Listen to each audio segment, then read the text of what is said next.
Hey guys, how are you? It's Katty Lies again from Beautifully Rooted, and today I want to give you 7 tips on how to get into an exercise routine that works, and hopefully a spiritual routine too, okay? So lots of you want to lose weight, lots of you want to get healthier, and lots of you want to get fit, okay? So here at Beautifully Rooted, we not only care about your mental health, and your spiritual health, we also care about your physical health, okay? So that's why I want to support you in talking about 7 tips that on how to get into an exercise routine that works, and hopefully a spiritual one too. Okay, on a personal note, as a former martial art instructor and aerobic kickboxing instructor, as a former second-degree black belt, as a former medical social worker for almost 17 years, and also as someone who's given birth at 4 times, and has had to lose the weight each time and get back in shape each time, and someone who was on medication after giving birth and having to get back medically, I really do care about physical health. I really do care about physical fitness, and that's why I want to give you these winning tips on how to get into an exercise routine that works, and also a spiritual one too, okay? All right, so let's start with tip number 1.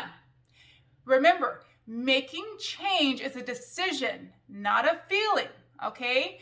Get rid of that whole, I have to feel like working out to work out. Forget that, throw that out the window, okay? You don't have to feel like working out in order to do it. You don't have to feel like making healthy choices in order to make healthy choices, okay? Just as a side note, probably while you're working out, you're probably going to talk yourself out of working out while you're doing it. Don't listen to yourself, okay? And as a side note, most of us do that, okay? When I'm running, I'm talking myself out of running every single time I do it, and I have to tell myself, nope, you keep on doing it, eventually you'll be done, okay? Just jump in and get started. Don't wait for some big aha moment. Don't wait for some big date for that to happen. Don't wait for some big catalyst that is going to motivate you to get started. Just get started. Jump in, okay? Making change is a decision, not a feeling, okay? Number 2 tip. Choose small, realistic goals, okay? Having big goals is great, but if you can only stick to those big goals for like 3 weeks or so, and you can't do it for the rest of the year, then it doesn't really benefit you. Actually, what is more prudent and what benefits you better is to have smaller goals that you can stick to. And if ever you do extra, fabulous, wonderful. You can pat yourself on the back for that day. But small goals that you can stick to for the whole year are going to benefit you. So think about it. If your goal is to run 10 miles a day and you really don't run, this is a new thing for you, and you don't like running, and you can only stick to it for 3 weeks, well, yeah, you may have burned some calories for those days, and those are wonderful things, but you didn't burn it for the rest of the year, right? So it would have been better for you to say, okay, I'm going to run 1 mile 3 to 5 days a week. Pick one, be specific, okay? And then be able to finish that throughout the year. That is what is going to be healthier for you, not something that you fall out of, okay? Remember, the best cardio for you to do is the one that you will do. If you're not a runner, and you prefer walking, and that's what you'll stick to, that is excellent, and that is wonderful for you. Stick to running. If you prefer machines, if you have to do machines because of your knees, whatever it is, the best cardio for you is the one that you will do, not the one that your neighbor does, not the one that the fit person that you know does, not the thing that your sister does or your brother, the thing that you will do, okay? Also, it takes a lot less motivation to get you to tell yourself to get up and go do this thing, this exercise thing, for a short, small bit of time rather than long periods of time. It takes a lot less working up that you have to do, okay? All right, number 3, speaking of working up, give yourself a pep talk and remind yourself you'll never regret it. You almost never regret working out when you're done. You only regret it before you start, right? We do all of our regrets before we even start. We make up all these excuses when we don't want to do it, but you almost never regret it when you're done. Remind yourself of that, okay? Tell yourself this lethargy that I have is going to go away, that when those endorphins kick in, oh man, I'm going to be so thankful that I did it. And eventually when you get to your goal, you're going to be so thankful that you did what you needed to do to get to your goal. Maybe your health improves, maybe your medical condition improves, maybe you feel better, whatever it is, okay? Remind yourself you'll almost never regret it. Ask somebody who works out often. Do they regret it when they're done? They're going to tell you no. Okay. All right. Number 4. I know you might get sore. You might regret that, but that's kind of just something that kind of comes along with exercising. Okay. And then you can make a decision about, are you going too hard, or, eventually that goes away. Okay. But other than that, you almost never regret it. Okay. Number 4, be encouraged by your efforts and your successes, even the little ones. Don't be discouraged by not having already arrived, or by still being on the journey. Okay.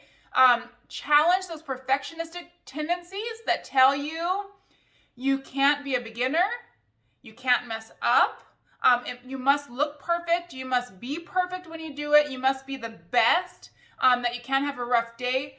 Challenge those perfectionistic tendencies, okay? The ones that tell you that you have to have it all together. No, you don't. You don't have to have it all together, and really, no one does, okay? No one has it all together all the time, okay? Challenge those thoughts. Now, challenge negative thinking that tells you you can't do it. There's no way that you can do it. Yeah, you can, because we're talking about small, realistic goals, things that you can do, okay? Challenge that negative thinking that tells you that you should just give up, that your efforts are not enough. Push that out, okay? Block those thoughts, take those thoughts captive, okay?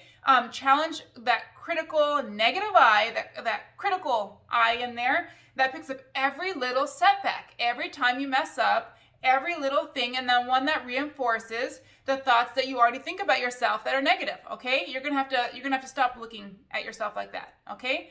You can do it. Set small, realistic goals. You can do it, okay? Be encouraged by your efforts and your successes, not discouraged by still being on a journey or not have already arrived, okay? Number 5, make your mental health just as important to you as your physical health, okay? Remind yourself that exercise can prevent many mental health issues and disorders, okay?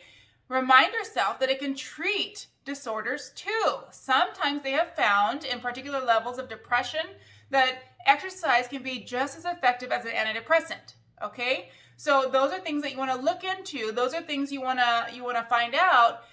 Those are things you want to remind yourself about, that exercise can be so impactful, be so influential on your mental health, and it is worth it. That even if you don't feel like doing it for your physical sake, do it for your mental sake, okay? Remind yourself that even if you're okay right now, you want to do that to help prevent stuff from coming up mentally, okay?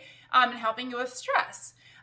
Also, exercise can be so key on adjustment disorders, on transitioning from one phase of life to another, or different situations that come up. Exercise can be so helpful, okay? And managing those things, the endorphins that come up and how great you feel, the focus that you have. So remind yourself to make your mental health just as important as your physical health, okay? And along those lines, weed out misguided beliefs in your mental health, okay? Try to think well. Challenge that all or nothing thinking that tells you that you must do the most extreme workout for the most amount of hours, or it's not worth it. You must be an expert, you must be a totally fit person, or just throw it all out the window. Don't do anything. Challenge that thinking. That is not well thinking, okay? Challenge the thinking that says, if I've fallen off, I might as well go completely off. I might as well just jump completely head first and indulge into this thing that is unhealthy, this thing that I shouldn't do, but I'm going to do it because, hey, I'm already off of my exercise routine. No. Challenge those thoughts, okay? Weed out misguided beliefs. Remind yourself that there still is benefit in getting back into your routine. There's still benefit in continuing making healthy choices and doing the right thing, okay, for your health and when it comes to exercise, okay? Even if you've fallen off. For example, tell yourself, well, it's easier to lose, I gained 5 pounds, but it's easier to lose 5 pounds than it is 10. Or it's easier to lose 10 pounds than 15, or it's easier to lose 50 than 75, whatever it is, okay? That's the truth. Just jump back in, get started again, and push out those misguided beliefs that try to get you to just stop, okay? All right, number 7, finally, get into an accountability group. It can be so helpful. You don't have to physically meet. You can text, you can email, you can be on a messaging group, whatever it is, but pick a couple people who also want to exercise and stay up to date on their exercising and current, and text them, You don't have to be at the same level of exercise. You don't have to be doing the same type of exercise. The point is you're holding each other accountable and you're encouraging each other to make healthy choices and to do well, okay? So that can be something that's so helpful, okay? So pick an accountability group. You don't have to be the same age. You don't have to be at the same stage. Just people who care, probably the same sex of people, but people who care about getting their goals for exercise, okay, and staying on top of it. Okay, an additional point that I would like to make is, as you work on these physical goals, as you work on your exercising goals, you can apply these same tips probably to your spiritual life, okay? So let's go back. So number one, making change is a decision, not a feeling. Okay, growing spiritually is a decision, not a feeling, okay? You need to make choices that align with what will help you to grow spiritually, not just because you feel like it, okay? You won't always feel the Holy Spirit with you every second, okay? You're still supposed to pursue God, okay? And his righteous ways. Okay, choose small, realistic goals. When you're trying to read the Bible, when you're trying to improve your spiritual life, choose small, realistic goals. If you decide I'm going to read the New Testament today and the Old Testament tomorrow, and you're not an avid reader and you don't have a lot of time, you probably won't be able to do it, okay? So choose small, realistic goals. One of my personal goals that I do is 1 chapter a day, because that is something I can do, 5 minutes. And doing that, I've read the whole Bible and I keep on going, okay? 1 chapter a day, it's up to you, whatever you want to do, okay? Give yourself a pep talk and tell yourself you'll never regret it. You almost never hear anybody ever say, man, I really regret praying just now. I really regret reading the Bible. You'll never hear that, okay? Remind yourself you'll never regret it, so you might as well do it, okay? Be encouraged by your efforts and your successes, not discouraged by still being on your journey and not having already arrived. That it also includes your spiritual walk, okay, in your spiritual life. Make your spiritual health just as important as your mental health and your physical health, okay, if not more, okay? Remind yourself that it is very, very, very important, okay? Also, weed out misguided beliefs in your spiritual life. You need to read the Bible. You actually need to read it, or whether you hear it, however, but you need to know what it actually says so that you can weed out any misguided beliefs. There are many things that enter the church. There are many things that enter into the Christian religion that are not of God, and it speaks there are many verses that speak to that. And it tells you to be wise and to discern. Okay, so you need to weed out misguided beliefs. And lastly, get into an accountability group spiritually. That is a wonderful thing. You need people to hold you accountable. If you are on your own, you may not have realized that you have taken a U-turn because your steps are so small, and you may be completely far from God and not even realize it. Okay, so an accountability group can be very, very, very helpful. Okay, lastly, let's look at a couple scriptures. We're going to go over 4. 1 Corinthians 9. 25 through 27, okay? Every athlete exercises self-control in all things. They do it to receive a perishable wreath, but we an imperishable.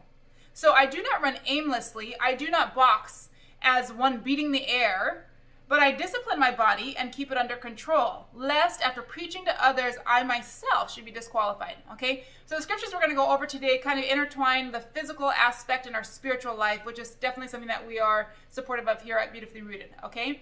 So let's go into 1 Timothy 4, 7 through 8, okay? Having nothing to do with irreverent, silly myths. Rather, train yourself for godliness. For while bodily training is of some value, godliness is of value in every way, as it holds promise for the present life and also for the life to come. Okay, 1 Corinthians 6, 19 through 20. Or do you not know that your body is a temple of the Holy Spirit within you, whom you have from God? You are not your own, for you were bought with a price. Okay, last one, Hebrews 12, 11. For the moment, all discipline seems painful rather than pleasant, but later it yields the peaceful fruit of righteousness to those who have been trained by it. Okay, now I know that last one is a little bit out of context, okay, but I love the spiritual implication, and I love the crossover that can occur, I believe, with our spiritual lives and the physical aspect of our lives, okay? Sometimes we need to discipline ourselves for our own physical sake, okay, for our health's sake, and I think that it also yields fruit too, okay? So I do think that there's a crossover that can happen there. Okay, may this year be a year that you are able to finally get into an exercise routine that works, that you're able to keep up, and most importantly, may it be a year that you get into a spiritual routine that works and that you keep up, okay? God bless you. You take care.